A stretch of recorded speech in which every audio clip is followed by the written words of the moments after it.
Lambgoat presents the Vanflip Podcast. Yo, what's good? Welcome back to another episode of the Vanflip. Today we are joined by Marc of Veil of Maya, as well as Alex via the phone call. Howdy. What's up? How are you doing? So, you guys are on tour currently, Marc. How's the tour been treating you so far? It's been fun. It's interesting. It's like a different kind of lineup than what we're used to doing, but the shows have been going well still, so it's fun. When you say different kind of lineup, you mean like band or just Yeah, like bands you're playing with? Bands we're playing with. I guess we're kind of used to touring with like metalcore or like gent bands right now, and like this tour is like kind of like a progressive instrumental kind of thing. Yeah, Intervals is mostly instrumental, correct? They're instrumental on this tour. Okay, because I know they have a couple songs that do.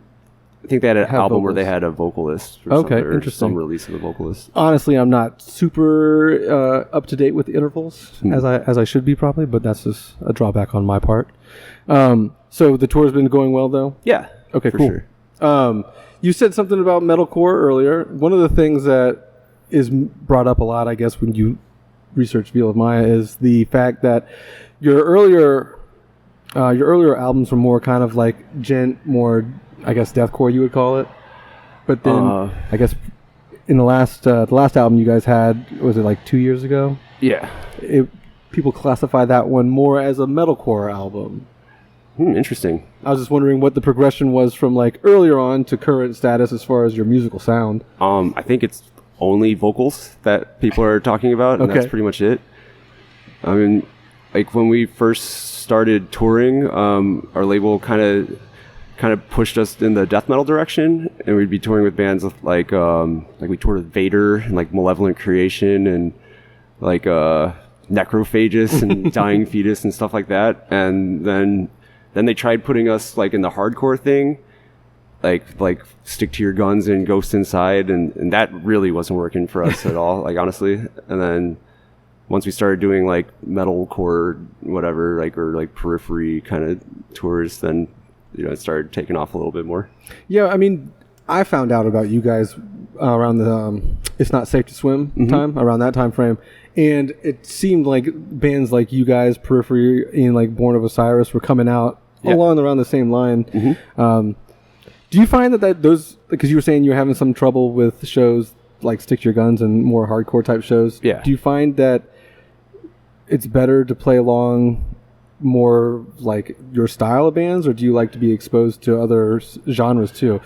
I guess just because before you were saying you were touring with death metal or deathcore type bands. I think like when we were starting out, it was a lot harder to tour with bands that weren't like us because no one knew who we were. So it's like if you came to see a hardcore show and you get us, you're gonna be pretty disappointed. But now that like we have like more of a following, like when we do weird stuff like that or play with bands that aren't our genre, it goes a lot better, like because people are, I guess, more open-minded, I guess. I don't know.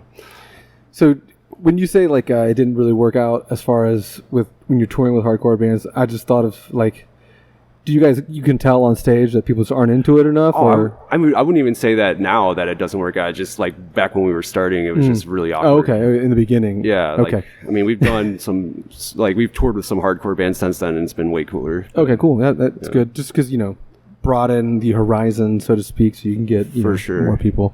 I do find that, again, going back to when I first ran into you guys, or not ran into you, when I first found you guys, it was definitely like a certain style of, I don't even want to call it metalcore, but we'll just call it metalcore for now, just because it's easier to call it that. But it's always been a hard thing to label until the word gent came out, which I really not like a big fan of at all. But I don't know if I'd consider you guys gent either.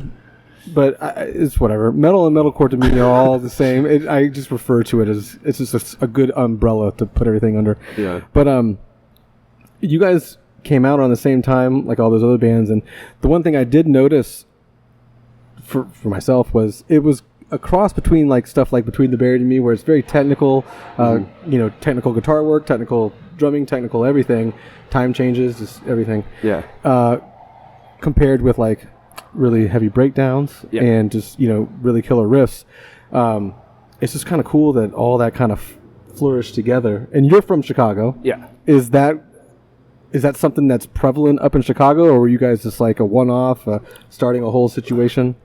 Well, at the time, like when I was in high school, like I had like a melodic death metal band with my friends, and we would play with like all the death metal bands, but we noticed that everyone our age was into hardcore, and like the hardcore scene was just like way more popular at the time. And so we kind of like, we wanted to be like cool with that, but we just weren't cool. We weren't in. So like with this band, I tried to, I guess my goal at first was to be like kind of like Fisher Price, like my first technical death metal band or whatever. And then like you kind of had to have breakdowns to get people to book you and for kids to come to shows. But so, I mean, Meshuggah was no, like I meant like for people that didn't know anything about technical death metal. They were a Fisher Price type band. Sorry about that. That's hard. I wonder if that is a band name somewhere, or if it's probably trademarked, so you can't even use it. Yeah, you get sued. So I'm gonna continue. Sorry, Mark. Oh yeah, that's my fault. I mean, like the bands that I liked when I was like starting the band or whatever was like I was into like King Crimson and Yes and like Suffocation and there's like a whole bunch of different stuff. Epic metal. Yeah, it wasn't like hardcore related or anything like that. But then like I liked Meshuggah a lot, so I figured like they kind of had like sort of breakdowns, or people were starting to kind of rip off their breakdown sound a little bit. But I don't know. Back in the day, remember when like every band was like had just discovered At the Gates, and then like every metal core band sounded like At the Gates with like pretty garbage breakdowns or whatever. And then we kind of just, I don't know, kind of hopped on that and then tried to take it to ride the coattails there. Yeah. I just wanted to jump in to dovetail some of the earlier conversation regarding the bands you've toured with in the past compared to the bands you've toured with as of late. I was reading one of our news items about the Underoath tour, and it's kind of funny because one of the comments seems to reference what you mentioned earlier, albeit not in a nice way. So I'll read it, but hopefully you don't read Lambgoat comments. My bad. But if you do, you know what kind of assholes post there. Of course. I read all the comments. Okay. Well, you may have seen this. It said, remember when Veil of Maya used to tour with bands like Dying Fetus and Necrophagist? Sold the fuck out and still sits at the bottom of tour slots. Damn. I don't know if they have a point or not, but obviously playing with Underoath, that's got to be great exposure for you guys. The Underoath shows were bigger than the Necrophagist Dying Fetus ones. Go figure, right? So, but is that a conscious decision you're sort of making? You're not selling out, but you're knowing you're going to piss off some of your diehard fans because you're playing with bands that aren't deathcore or metalcore, again, degen, whatever you want to call it. Is that something that weighed upon you guys heavily prior to making those decisions, or is it just, no, forget it, we're playing, we can't turn down a slot like that? Well, actually, it was, I don't know if I'm supposed to talk about it, but the tour was supposed to be a Dance Gavin Dance headliner tour, and Underoath wanted Dance Gavin Dance, and our manager manages both of us, and he was like, well, you can't just take this band off their tour that I've worked on getting for them, so you have to bring them too. So it wasn't like we were just like, oh, we got a tour with Underoath or whatever. It just kind of like worked out like that. I mean, it is definitely a band that you would like to get on. I mean, totally. If I was in a band in your remote like genre that was similar to Underoath, I would want to be with them just because, I mean, their crowd now is even bigger than it was when they were constantly making music. Totally. Because they kind of have a different sound now too. It's not as death metal or as like scene or hardcore as they used to be as well. They kind of have a more broadened sound. Yeah. I don't think the Underoath fans liked us too much, but that was my next question. How'd you guys go down with the Underoath people? And you just answered it. That's unfortunate. Well, we had a few shows that were just us and Dance Gavin Dance, and they were like sold out, like real good. And then their fans actually liked us because they're just like a bunch of weirdos that are pretty open-minded, it seems. Whereas people that came to see Underoath are just like nostalgic, you know what I mean? Right. They came to see Underoath, so Yeah, they didn't care about their new album either, probably. Nah. But one of the things that you bring up, Dance Gavin Dance, one of the things that me and JP noticed on one of the last albums, we spoke about it just recently, the technical guitar work in that band is also, above average too. So like it doesn't surprise me their fans kind of gravitate towards something that they can kind of respect as far as like your music too. So oh yeah, it is kind of like not similar in sound. You're talking about Dance Gavin Dance? Yeah, their guitar work is pretty impressive too. I think. Absolutely. Yeah. And then I think us touring with them kind of like made it like open the doors for Periphery to tour with them, and now like who knows like what'll happen next. I think when you look at it from the musicianship standpoint rather than genres, I mean it all makes sense. Strawberry Girls, same deal there. These are all people that are super proficient at their instruments, and a lot of their fans appreciate that. So it seems like a natural that they'd appreciate Veil of Maya. With a name like Strawberry Girls, you kind of probably have to be really good musicians because it's not like a drawing in name. It doesn't draw me in. Yeah. See, I think the name's cool because it's just, you don't know what the heck you're expecting. You hear Strawberry Girls and it sounds like a female pop ensemble or something. So to hear, their music, albeit it's not death metal or whatever, but it's, to me, it's a cool juxtaposition between name and style of music. Plus, they're good, so that makes I kind of think of it like a baby metal. That's kind of what I love baby metal, man. Is it the Asian metal band with all the girls? Yeah, that's kind of what I would in my head. I see when I hear Strawberry Girls. Have you ever seen them live before? Baby metal? Yeah. No. Oh, sick, dude. I see them on YouTube. I mean, I've seen them on YouTube. I don't know. You either love it or you hate it. They have like. It's one of the, that's a weird synchronized dance moves. Yeah, it's like more of like a dance performance. It's like J-pop, but for metal. Yeah, and that's always been weird to me. That side of the world is always kind of like they're doing a lot of it now. You can see. I mean, even recently we posted some bands, like on Lambgoat, that kind of fit that demographic. Demographic. No, I don't know. Yeah, whatever. They fit that. They fit that peg, and they're all like Asian-ish metal, but like some of it's like really fucking good too. And it's kind of like the same thing they do with like the J-pop. They just kind of like produce bands, and it's just kind of like a cool weird thing. I'm assuming because a lot of people, they're probably really good songwriters over there because Nintendo they wrote all the Nintendo music. Honestly, on every keyboard. Every Japanese band we've ever played with or that I've ever seen has been like extremely like skilled for sure. They're all really good at what they do. Dragon Force with the Herman Lee. Is it Herman Lee? Mm-hmm. Yeah. Good lord, he was insane when I first saw Dragon Force or first found out about him. Yeah, that was like crazy stuff. Oh yeah. But anyway, moving on. So I wanted to ask you guys about your your lineup. Correct me if I'm wrong, but you've had the same lineup for almost 5 years, or roughly 5 years, and that's the first time in the band's existence that you've had a stable lineup for 5 years. Oh, wow. I've never thought about that.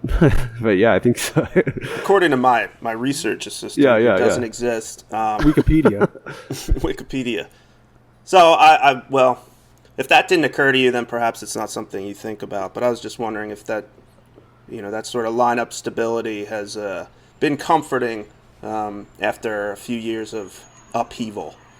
And I don't play in a band, so I don't really know, what that dynamic's like. But I just, looking on Wikipedia, frankly, I just noticed that, hey, they've had the same lineup for 5 years, and that it hadn't been like that before.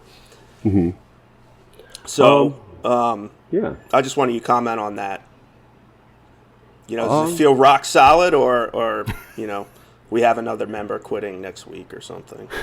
Oh yeah, you're gonna be on Lambgoat again?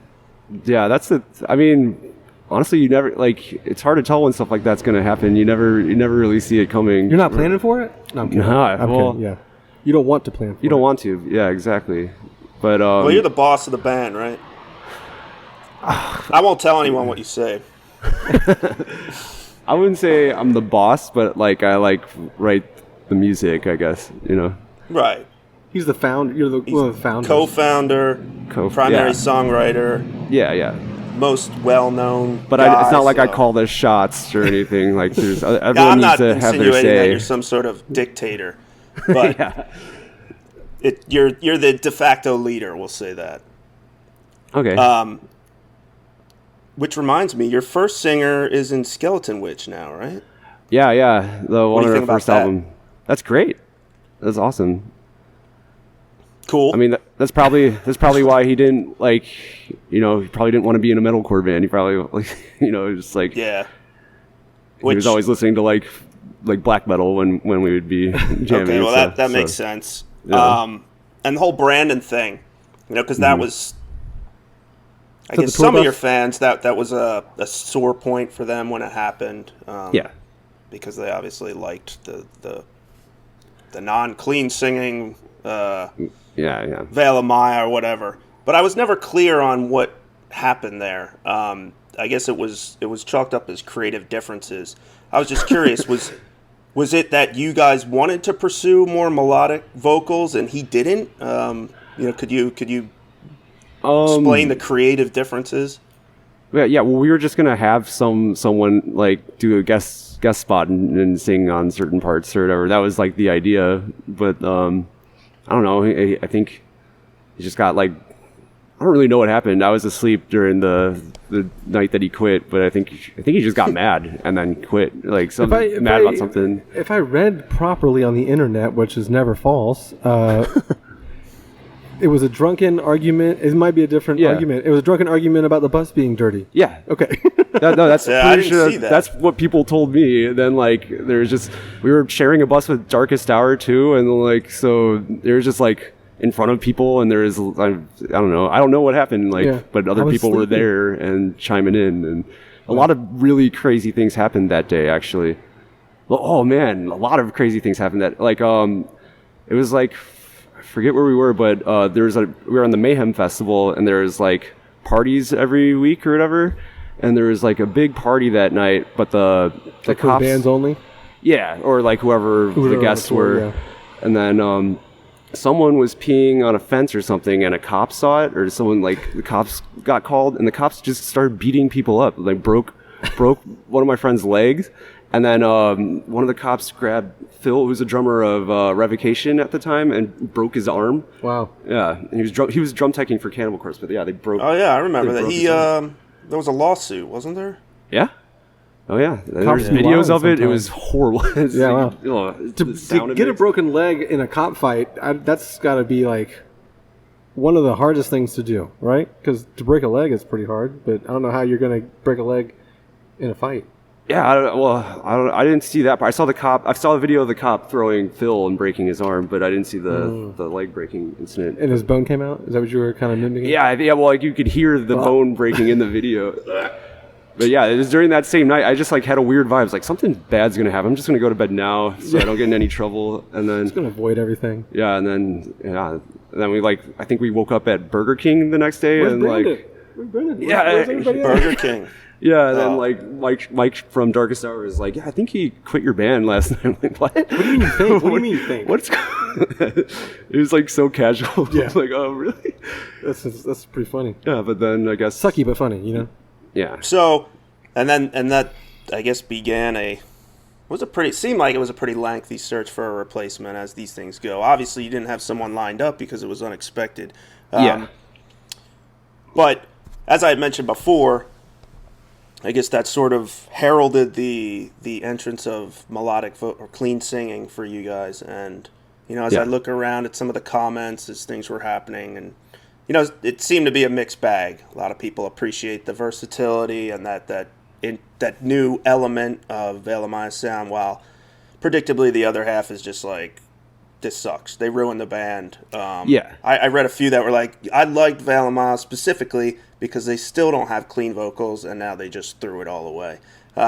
So I'm just wondering, not unlike the tour question I asked earlier, how is that a discussion that it's 5-week discussion? I mean, how does that whole thing happen where you say, hey, let's... Because it had to be an elephant in the room of sorts. You guys couldn't have just said, hey, we're going to have clean singing and made that decision lightly because you knew it would impact your fan base in some dramatic way.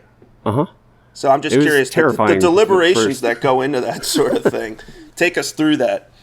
At first it was really scary. I mean, well, the thing was we were planning on having an album finished before we went on Mayhem, so I already had like over half of the music written and recorded, and then we ended up not finishing it with who we were working with. So I went to a different studio as soon as the Mayhem tour ended. Like, I didn't even go home afterwards, and then so I was in the studio the entire time. So the producer was like kind of like a big part of the discussion and everything, and it was just like obvious to him that we had to have someone that could sing, or like we're just wasting our band if we didn't. And I mean, or because based off the songs that he had heard, because I don't think he was a fan of us previously. Was this Taylor Larson? Yeah, it was, yeah. Mm-hmm. And so he was a big part in choosing the vocalist. And then honestly, like it was really, really scary because, you know, like in my head I'm like, man, I could have just done all this work for nothing. It's all like over right now. Yeah. But then, the first music video that we put out is like by far our biggest song, like maybe like 10 times as big as any of our songs that we released before that.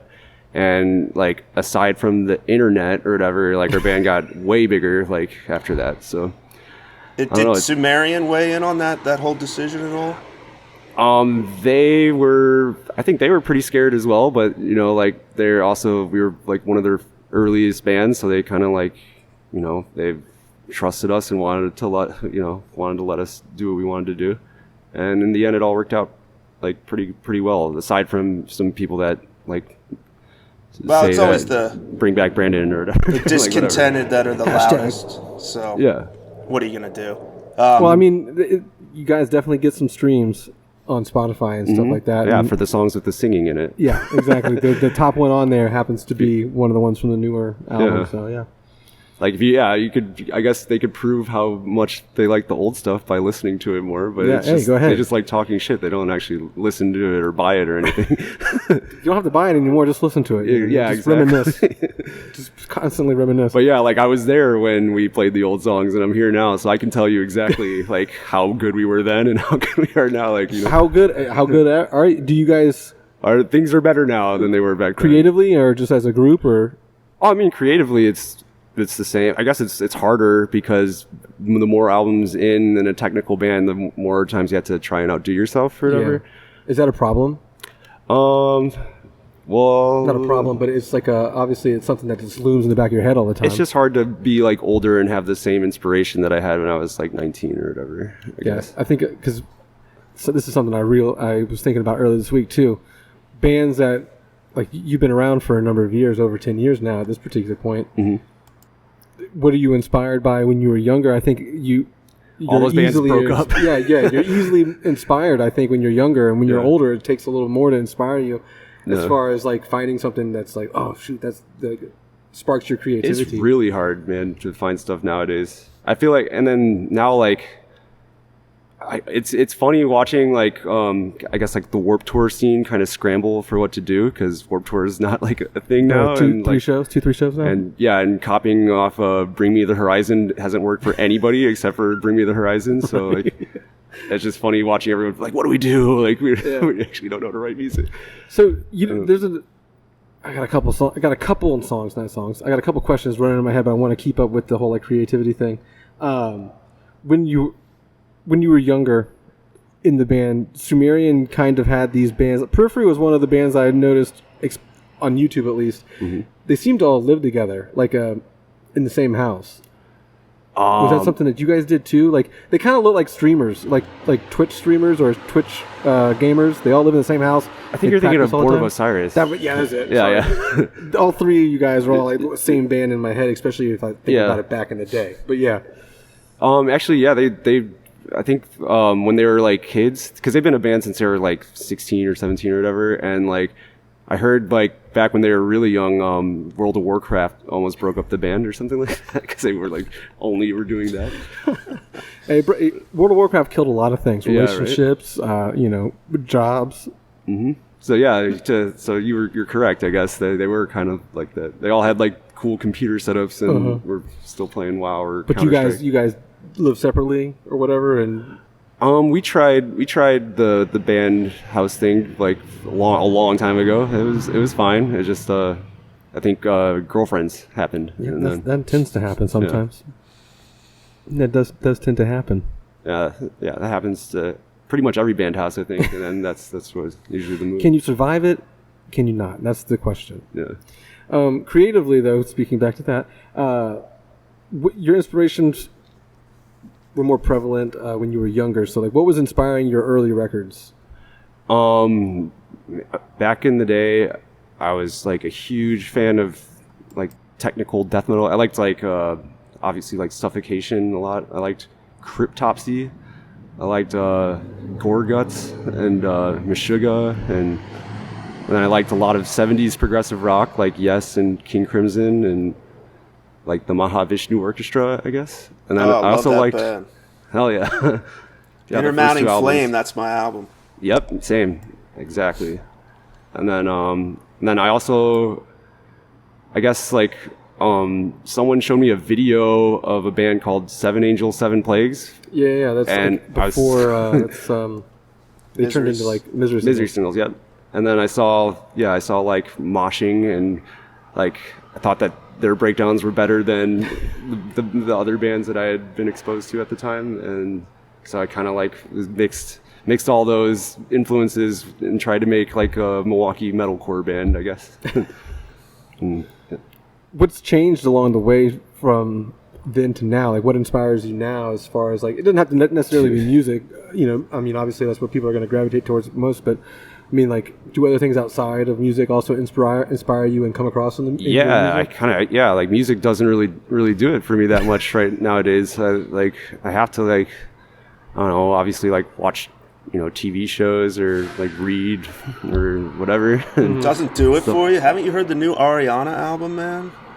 I mean, it's fire. Yes, actually. It's so fire. I won't comment. I don't want to piss off the 2 Ariana fans that are listening, but it's all right. I don't have a problem with it. I don't have a problem with Ariana. I just, it's not like making me like write riffs though. Absolutely not. Yeah. She doesn't write anything anyway, so. Yeah. Ariana Grande, or is there another band that I don't know about called Ariana? Yeah, it's a metalcore band called Ariana. No, I'm talking about the Ariana Grande. Asking Ariana. There you go. Thank you. Next. That clever. Yeah, you like that? That was a nice segue. So you write most of the stuff. Is it all of it, or do you? Musically, yeah. And you noticed I have Ableton on my computer, so you use Ableton. Do you plug in directly with your guitar or anything like that, or do you just write it like via keyboard or piano roll? I like piano roll. I like to that actually was very helpful for writing music for me, is writing with piano roll, because I'm not like limited to what I can do like with my fingers, and I don't just do the same like 3 or 4 things that I've been doing since I was a little kid, and like writing more with my brain instead of like falling in love with a riff that I learned how to play and then getting mad when people don't like it. You know what I mean? So I find Ableton really helpful for writing. I like the workflow of it a lot. Yeah. So is that something that you do as well, using the piano roll to kind of like push yourself to see like what you're capable of, or totally? And does it ever like backfire and like you can't ever play the riff or play the solo or play whatever? Well, no. I'll change it to something that I can play if I can't play. But it is like good to challenge myself to like learn things that aren't like typical guitar player things, because that's like then I can create my own sound and not just be like a mixture of 2 different dudes or whatever. So do you have other people like give you input as well when you're writing, or is it just like strictly mostly in your head? I prefer, I would prefer to be working with like at least one other person for sure. Hell yeah, that picked up on the microphone. We're in the middle of the Daytona 500, and it's just pits or something. No, there's a truck that rolled by the damn warehouse. I got scared for a second. not only you, we thought we were going to get hit. So anyway, back to what we were talking about, the writing process. Go ahead. No, I was just curious, not from a musical standpoint, but back to Sumerian. How involved are they from a production standpoint? Do they ever? And when I say they, I don't know if it's Ash or what, but do they listen to demos and give suggestions and say, nah, I like this, don't do that, or are they just completely, they're writing checks, but otherwise they're absent? No, they like enjoy being hands-on. Like they really like it when I send them demos so they can listen and critique or whatever, and they'll be of course they'll give like suggestions, but there's no like at the end of the day, we're like, if we don't like something that they suggest, we'll be like, no, we're gonna do it this way. They just like that we were down to work with them. And I say Ash on our last album, we kind of just did it on our own. But the one before that, Ash was kind of involved with vocals. Ash used to be like vocals were more his thing, not so much the music. Right. Well, that's cool. Yeah. Speaking. No, sorry, Dave. Speaking of writing and recording and all this, that, and the other, there's got to be a new album on the way, correct? I've been demoing, yeah. Okay. I wish I was a little bit further along, but yeah, that's where finding the inspiration's been kind of tough. Difficult, yeah. Do you guys write on the road, or is it something that you only do when you're at home? It's a lot harder, honestly. Like it's like trying to play video games on the road. Like I always think hard. I'm gonna do it. Yeah. Like I always I'll bring like all this stuff with me, and then like it's like I can't concentrate on like a role playing game right now. There's like a party going on in our rig, Yeah, that probably becomes an issue. Yeah. So you think there'll be the next album will probably be like a 2020 type deal? Sounds like based on your progress. Yeah, the year 2020, not 2019. Sorry. Well, hopefully we can like drop some songs before then. That'd be the goal. Okay. Barbara Walters would like that though. 2020 metal. Yeah. But you guys haven't been in the studio or anything. No. I've been actually building a studio in my home to cool. make it as pro as possible. But that's an interesting thing. I was thinking, how much longer do you guys think that albums are going to really be a thing for? I was curious about that too, because we spoke earlier. I dabbled in a different genre that's completely not related to albums. You know, more singles, and hip hop also has a lot of singles out too. That was something I thought about. When will the rock and roll album or metal album or everything cease to exist for the most part, and just singles will just start shooting off all the time, as soon as someone just says it's okay to do that, I think, because I feel like it would make sense. For maybe labels to sign bands for we'll do 6 singles, and then they all get music videos. It's pretty much a band set is just the songs with the music videos anyways, right? Yeah. So I think it seems to me, it's like you said, it's just that's the way things have been done, so you're just expected to put out an album that has 10 songs, roughly 40 to 60 minutes of music, but with a few exceptions, concept records, if someone's doing Dark Side of the Moon, obviously that makes sense, but other than that, it's like a bad habit, not necessarily a bad habit, but at this day and age, it doesn't make a whole lot of sense because you have that ability to release something digitally. Obviously, before 1970 or 1950 or 1980, you're going to put out a single, and it's very costly to produce cassettes or 7-inch vinyl, etc. Mm-hmm. But now, without those impediments, it just seems like a no-brainer, and especially the way that album sales are going. They're specifically horrible for metal bands. In fact, I just this morning posted something about the Whitechapel album having their worst Billboard 200 debut. Actually, not Billboard debut, but worst sales debut since their first album in 2007. And the discussion then becomes, well, is that because the new Whitechapel album's crap, or is it just a reflection of the industry? And definitely the second one.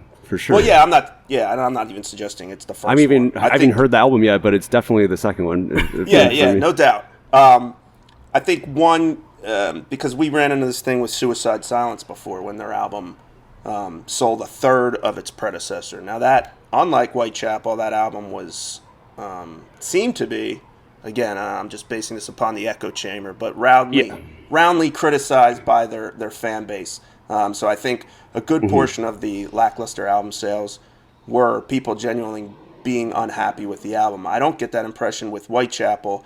It seems to me what's happening is that people are streaming albums. They're not buying them anymore. And unlike the Ariana fan who's streaming Thank You Next or whatever song, Seven Rings, 8,000 times a month, metal fans just aren't like that. They're not going to sit there and stream Whitechapel a million times. And what goes into these album sales, while they do, they factor in streaming, but you have to have some ungodly number of streams that accounts for one album sale. Yep, so, exactly.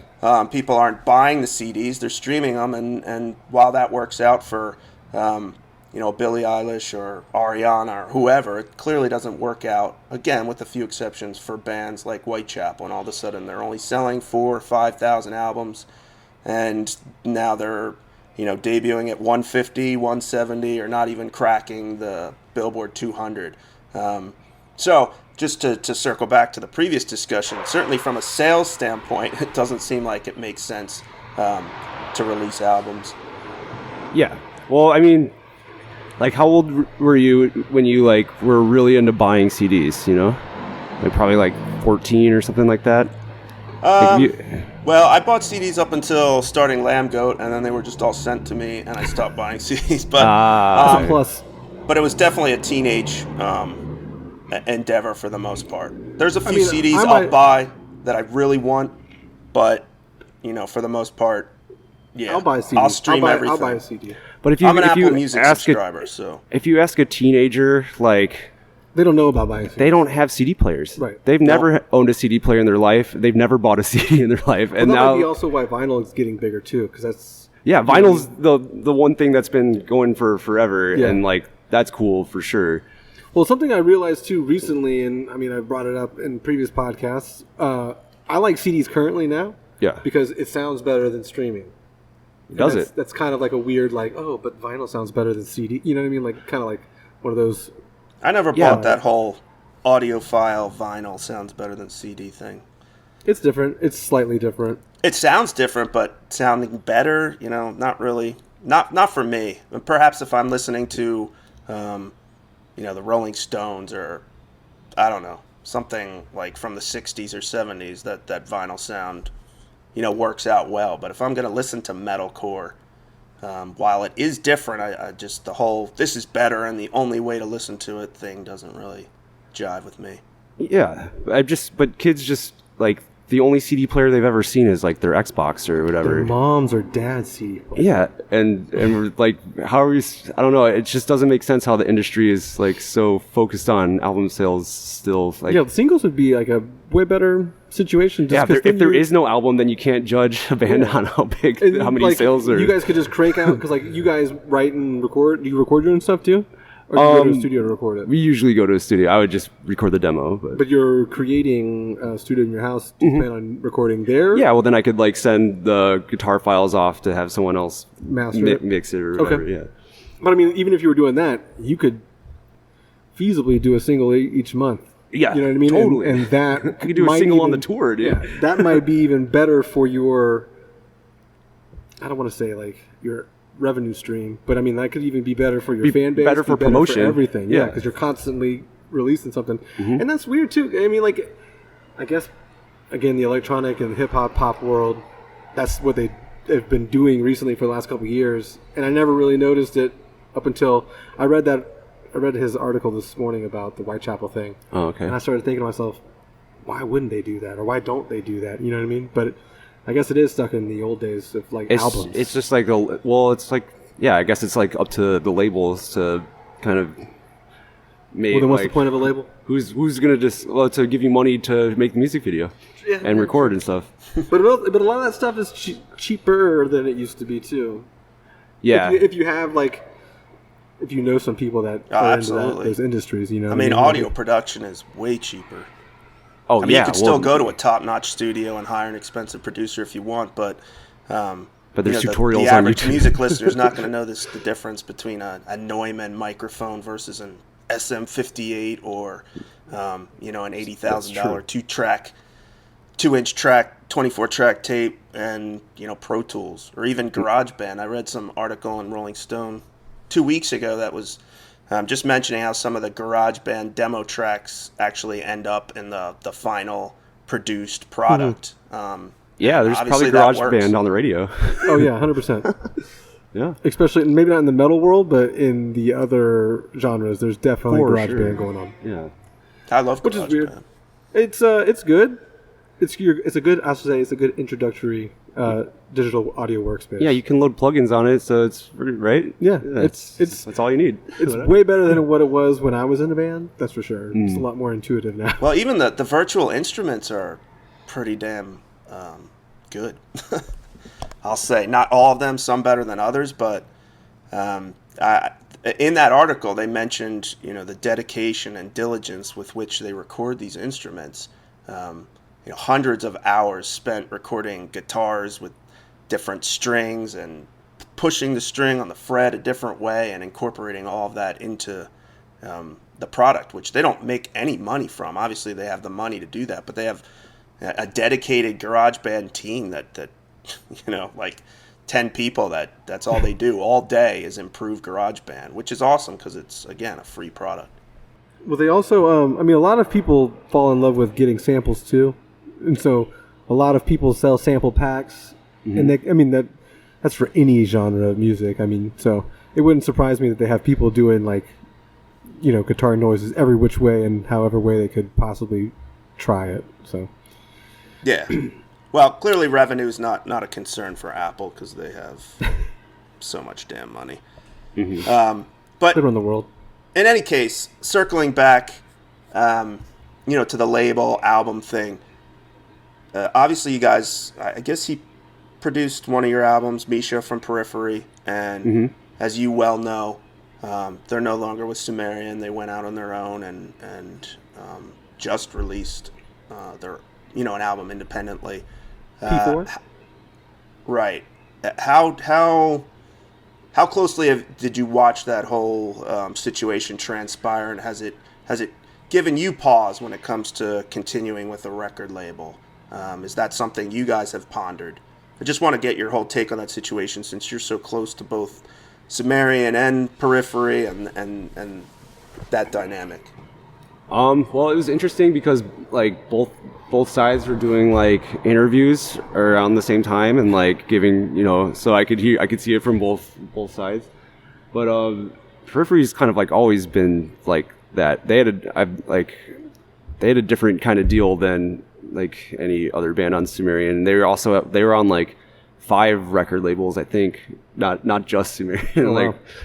And yeah, so they've always kind of had their own sense of business, and they've always done things their own way. So that it's not a huge surprise to me that they wanted to self-release their next album. But that's not something you guys are actively pursuing. Oh no, I'm just writing music right now. I'm not trying to. You don't want to deal with that. No, I don't want to deal with anything right now. The business crap. Yeah, no, I hate business, honestly. It's more of a headache than anything. Yeah, well, it is, and people get stressed and butthurt and I just like performing music and art and stuff like that. I wish that money wasn't as big of an issue as it is. Now you guys, I think that goes for anything in the world, not just music. What's up? Oh, sorry. How many albums do you have left on your Sumerian contract? This next one would be the last one for our contract. But and I'm sure you probably wouldn't say anyway, but there's no. You're perfectly happy with that relationship. Well, yeah, they wanted. We had a very brief meeting with them a few weeks ago, and then they kind of wanted to bring that up, and then I was like, guys, let's focus on this album for now, and I kind of just want to pay attention to one thing at a time. Yeah, seriously. So yeah. And this is your I assume, based upon your touring frequency, this Veil of Maya is your full-time job and has been for as long as you've, I don't know, since... Yeah, pretty much since we started touring. Since forever. Yeah. Mm-hmm. Well, that's cool. Now, do you feel, this surfaces every so often. It surfaced, I guess, about 2 years ago with Thy Art Is Murder and their vocalist saying, yeah, this is my full-time job and my life sucks from a financial standpoint. I make no money. I'm slumming it to be in this band. Is there any... Does that resonate with you at all, or is that just that not your situation at all? I mean, there's definitely been some years that weren't that cool, but I mean, when that kind of thing happens, you just kind of figure it out. I'd still there's no way after living this lifestyle for so long that I could just go and do like an office job or something like that. It would destroy me mentally. I don't know. Yeah, you got to find a way to work in the industry or something. Yeah, like that. I would probably try and go to production or I don't know, work for something in the music industry for sure. Do you do any of your mixing and mastering at all, or is it something you just hand over to somebody else to do? I prefer not to. I'm more into producing and the writing aspect. Writing, yeah. Because that's something that you could get you could constantly be messing with something. You know what I mean? Especially if it's your own shit, you just get it's so tedious. I find it annoying to write like that. I feel you as well. Back to the career thing. So, we're all aging, but obviously, as you continue to age, is that something that you think about more often, sort of, an exit strategy? Or, I don't think most metal bands or members are contributing to 401ks or anything like that. Not that you're, approaching retirement age, but once in a while that has to occur to you, hey, what, when I'm 60 years old, what's the deal? I'm obviously not going to be trotting around the country playing, extreme metal. Is that something that you think about, increasingly often these days as you get older? Of course, yeah. I mean, to that's why so many people have clothing companies and all that. But yeah, that's partially the reason why I wanted to build a recording studio, so I can maybe start there and then I don't know, create more content, maybe have more projects or whatever. I was hoping you were going to say, "Oh, you're actually wrong. I've contributed $500,000 to a 401k." I don't want to talk about I guess the secret monies. The other revenue streams. Yeah. But I do have I have money set aside for. Are you a Twitch streamer? No, not yet. Is that something that you would like to do? You have a Super Nintendo shirt on, so you obviously play video games. We talked about it earlier. I don't know, it's weird because when I'm not on tour, my personality is a little different. I'm more recluse, I guess. Mm-hmm. And the idea of when I'm by myself, I don't feel like it's gonna be cool to watch me play video games. It's hard to think like that. I think people like to watch people play video games. Yeah, they do. You know what for I mean? Sure. So I think I just don't have the confidence when I'm at home from if I was on tour, it'd be oh yeah, let's go, party, let's do it. But then it's something to do. You know what I mean? But if you're at home, it's more like a job or chore. Or it's just man, nobody thinks I'm cool. I'm just some dude in some metal band, whatever. You can, as long as you speed run. Oh yeah, you can speed run something. I'm not that good at it. Yeah, I'm not either. I've tried streaming video games a couple times, but you go about 3 views, 3 people watching at a time or something. But yeah, people make money off of Twitch. For 100%. Sure. A lot of money. The video game industry in general is crazy right now. I mean, League of Legends, Dota, Counter-Strike, all those kind of world championships. The purse prize is insane. Yo, there's that, and then Matt Heafy is from Trivium. He will Twitch. He'll stream himself warming up on guitar or doing vocal warm-ups or something. Twitch has also expanded what they cover to music, creative, and now I even saw that they have just chatting. Yeah, which is IRL I'm a hot girl, so watch me do I nothing. work out at the gym. Come watch me work out at the gym. Yeah. I wonder if Matt's, making some significant money from Absolutely. the whole Twitch thing. He did all those covers too, right? Yeah, I haven't asked him, but I'm sure he's making money off of it, or else why would he do it? Yeah. YouTube and Twitch, I think, and again, this is probably for bands going forward. Oh, You don't think he wants to record Britney Spears covers just for fun? Why not? Actually, I'm sure he does, but like, he does it a lot. I'm pretty sure. So like, I think it's because it's been growing and making him money. So yeah, but the covers, and the YouTube and the Twitch, I think is something that a lot of bands will pick up more so because again, it's just separate income. Yeah. Hey, Newfound Glory's doing a covers album now. Not that are they doing a tour? Not the Didn't same they do a thing, tour? but probably. Yeah, I think the they cover are. album tour.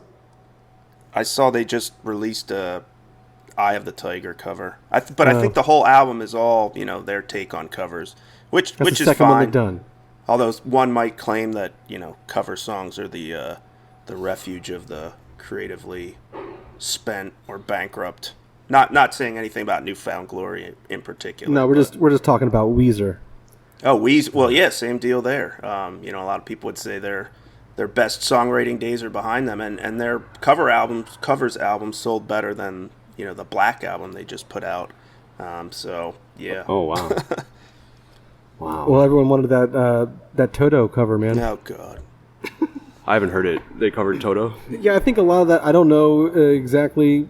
I haven't heard the entire album, but I think they cover the songs like as they are. Not their spin on them, so to speak. Like he's talking about Newfound Glory, but. What do you guys think of cover albums? To be fair, I haven't really heard any of the Newfound Glory covers, so I'm not sure what they're doing. But Weezer, the covers I heard were very faithful to the originals, for better or for worse. But yeah, they covered Africa by Toto, which is a great song. It's just I've heard it so many damn times now that I don't want to hear it anymore. Yeah, it's like a meme now. Yeah, pretty much. I don't have a problem with cover songs. I don't have a problem with cover albums either. And Between the Beard and Me did a cover album too. That was cool. I remember that one. But that was also like just like the song's supposed to be played. Yeah, they did three of a perfect chose pair. Some challenging works. Yeah, they did. They didn't do Toto from Africa by Toto, but they did King Crimson and like Queen. Kickstart Your Heart, Pink Floyd, Blackened and stuff. Yeah, it's tight. I liked that one. Yeah, that was cool. A good one. That was a good cover album. Yeah. Yeah. Yeah, I mean when you can tell when a band, really goes all out and does due diligence, and when a band doesn't, and they went all out for that. And I think even if you don't like the originals or some of the originals, you can respect the effort they put into that, as opposed to some other bands that just drop, mindless covers because they can't write any songs. Yeah, it didn't seem like a money grab thing necessarily. It seemed like they Between the Beard and Me. Yeah, like it seemed like they put work. Although I guess the cynic might, and I can't recall the situation, but the cynic might say they just wanted to fulfill another album on their Victory Records contract. I don't know. I think that might have been something that they were doing too, because I think they wanted off of that. Oh yeah. There's but that. they I thought you were going to talk about the band Cynic for a second. It's like they have a cover album. Oh yeah, let's talk Cynic. Tight. Maybe we should cover Veil of Maya by Cynic, and then that'd be the only cover we should do. Is that where the name's from the band? Well, that's like one of the first times we had heard it, but we actually looked up the meaning, and it wasn't my idea, but we looked, we liked what it meant. Mm-hmm. So, yeah. So you basically are the, I don't want to say the boss of the band, but do you guys treat your band like a business? One of our members is like the business guy, and but I mean, like as the band itself, collectively, Yeah, we have an LLC. and everything. Uh-huh. That's something that a lot of younger bands probably need to hear a lot more about, of like how that works out. Oh yeah, because it's big in the news right now with Corey Taylor and his boys. Slipknot having some issues with their saw that teams. Yeah. But so how does that work with you guys? I mean, obviously you write most of the stuff, but you said earlier you don't call all the shots per se. Is it kind of like a a group decision? Yeah, I want everyone to feel like they're in the band, so it's like it's not like it's my band and you guys work for me. It's definitely not like that. But even though have all I the write songwriting credits. No, I split it. I try and split it. That's awesome. Yeah. You're a better man than I.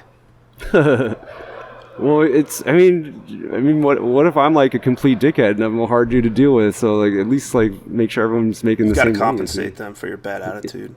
Exactly.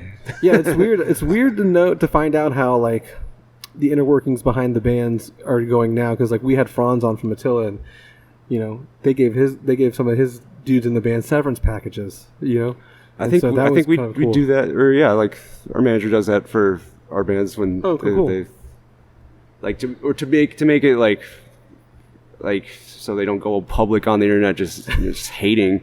Like she's like, yo, we'll hook you up still, just like, you know, Hush chill. money. Yeah, pretty much. Keep it chill. But it's the severance package, essentially. Well, that's still good. I mean, do you guys? He was saying there's no investments into 401k, but is that something that you guys? I mean, that might be smart. I'm not saying just for you in general, but now thinking about it, that might be smart for bands to have like some kind of investments. Seeing as they do treat it more like a business these days, and you know, I think every band was probably trying to get in on Bitcoin right when it was popping off, and then just blew it real hard. Yeah, that'll happen. Well, it's so iffy, and you know what I mean. You gotta really pay attention to that kind of stuff to not lose money for the most part. Yeah, but has it been your experience? Franz mentioned something about I think it was he, unless I'm remembering incorrectly, someone notable in our little scene mentioned that, you know, the Apple Music pays a lot better than Spotify. Has that been your experience as well? I don't know. Or maybe you just have no clue. Yeah, that would be like our label. That probably was Franz, but Franz has a label, so he would see like those kind of numbers. I think I could probably ask and find out, but I know we get royalty. We've been getting royalty checks. Every quarter we get a check. Yeah, it's been great. But yeah, I guess from what I've heard, Apple Music has always kind of paid more. What are some other revenue streams that younger bands or bands in general that have been around for a while don't know about that they could capitalize on that you guys may know about? Do you guys have any kind of, not like behind the scenes secret dealings, Cocaine. but like, you know, yeah, you guys sell coke on the road? That would be so smart. No. Like secrets. A lot of bands give like lessons and stuff. I hate doing that. It's not for me. You wouldn't want to do like a YouTube tutorial channel? No, I would not. I see the dude from Mastodon has been giving lessons incessantly for like the last 2 years, Bill. Yeah. Which would be pretty cool to get a lesson with him. Yeah, I think it goes both ways. Yeah, it'd be cool, and it gets good money. It's cool for him. Yeah, he gets money. But for me personally, I'm just not that guy. No. Yeah, not everybody can be that person. Yeah, I don't like giving away like. So like, how did you write this song? Like, if you're having a conversation with me, I can tell you, but like, I'm not gonna like just put it on YouTube and be like, here you go, dude. Yeah. Like, no one's saying give the secrets away. Yeah. Well, I guess that's the question: is someone coming to you to learn how to play guitar better, or they just want to know how to play the riff from song X, which would get really annoying? That's all the lessons were. It was just me teaching them riffs from songs, and then you should probably preface it with like, I won't be teaching you any riffs I've written. Well, I mean, then I don't really like. I guess I don't know how educated I really am when it comes down to it, and that's a lot of people that are. I don't want to say scared to do something, but a lot of people like. I am like that with a bunch of other things too. Yeah. You know? And then someone later on the line is like, "Oh, you're so good at such and such," and I'm like, I feel like I suck. Yeah. So I totally understand that. And there's some of the best guitarists I've ever seen have asked me for lessons. People are like, dude, like, do you know how good you are? Yingve Malmsteen. Yeah. Well, there's this one dude, Disperse. Have you heard of the band Disperse? There's Jacob or whatever from that band. That dude's amazing. And first time I met him, he was just like, I was just going to tell him like how sick I thought he was a guitar. And he's like, can you give me a lesson? I'm like, no. It's got to be kind of, heartwarming for yourself though, to know that they think of you like that. Yeah, that's cool. But like, it's also extremely intimidating, Yeah. When it occurs to you that you're a fraud. I can't teach anybody anything. I'm good at what I do, but I can't I don't know that dude can do anything. So and there's some guitarists that are like that. They're amazing in their little world and for what they do for their band, but you try and get them to play a bluegrass solo, and it's like, they're Exactly. vomiting all over the fretboard. I'm not saying that's you. I'm just. No, but when people are like, who's better at guitar, this guy or this guy? And then it's like, it gets to a point where it's like, well, they're both good at guitar, and this guy's good at this, and this guy's good at this, It's two different things. Can't compare, like... It's apples to oranges. Yeah. No. How long have you been playing guitar personally? Oh, wow, like 20 years, probably? So how old are you when you picked it up? I was 13.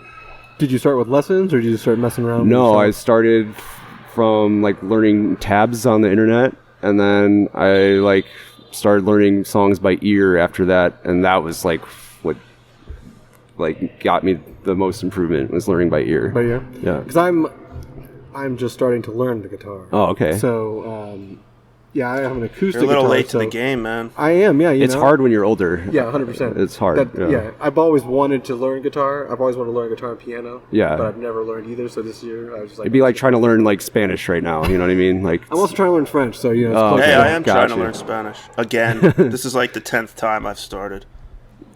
But... Yeah, what are some of the tips for, like, people that are just starting to learn guitar, as far as, like... Because you taught yourself, for the most part, so...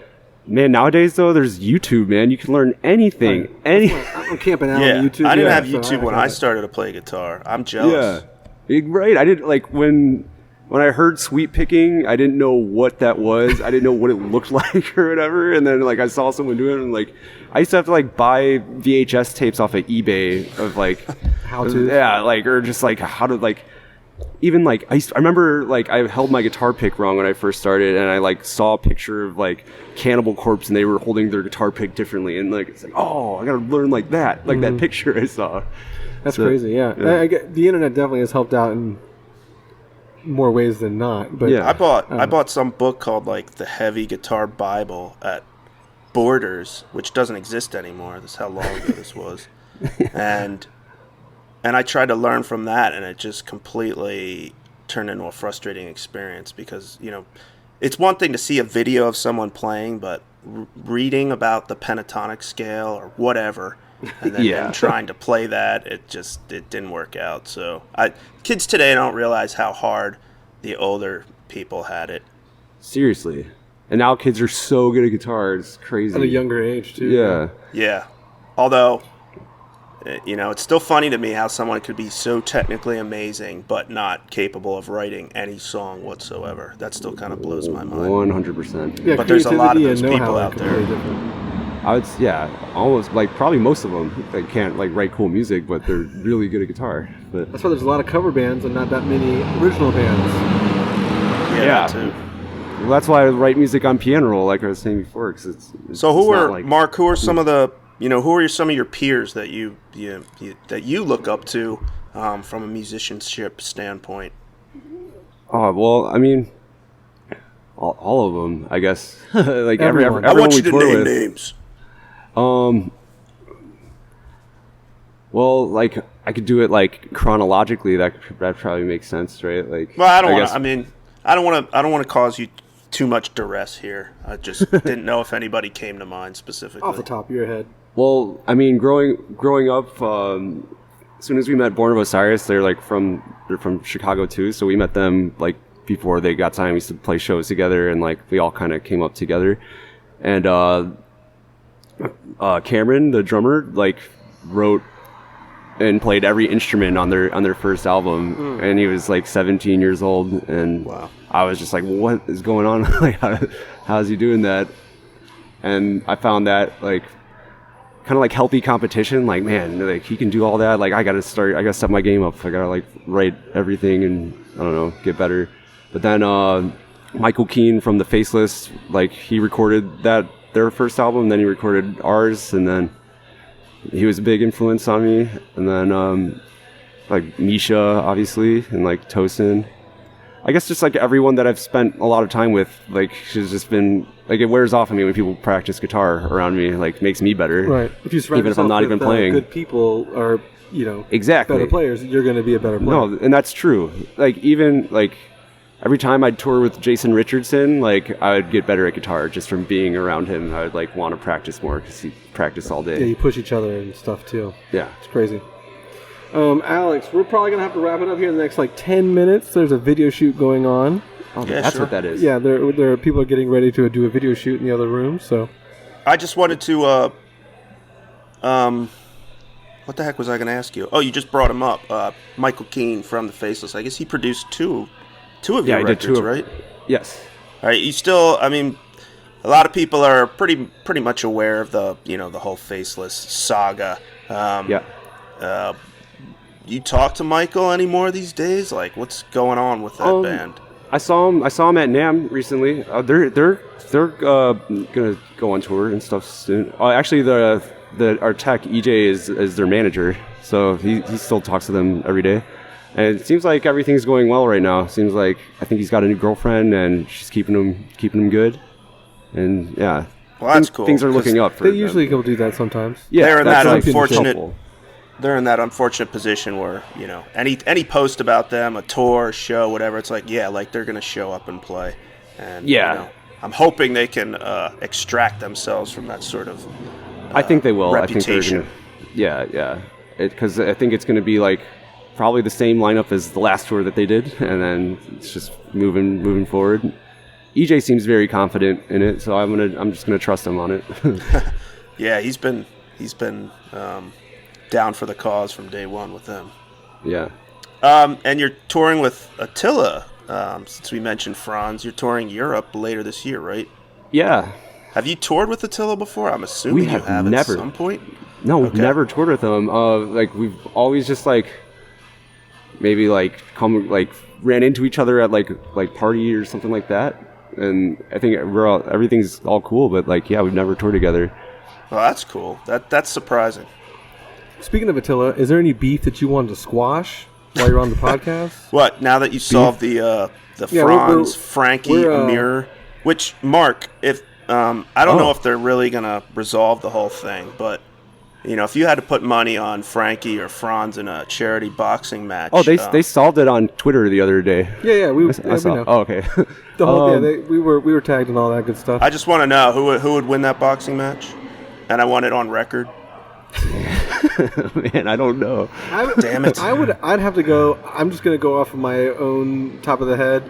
I would say based on body stature, I'd have to go with Frankie. I think Frankie's been in more fights than Franz has, but I don't know. Bigger. I'm not saying Franz doesn't look like he can punch or throw a punch or take one, and I'm not saying that Frankie can or can't, but just Frankie just seems a little angrier, and that angst is really helpful in a fighting situation. Yeah.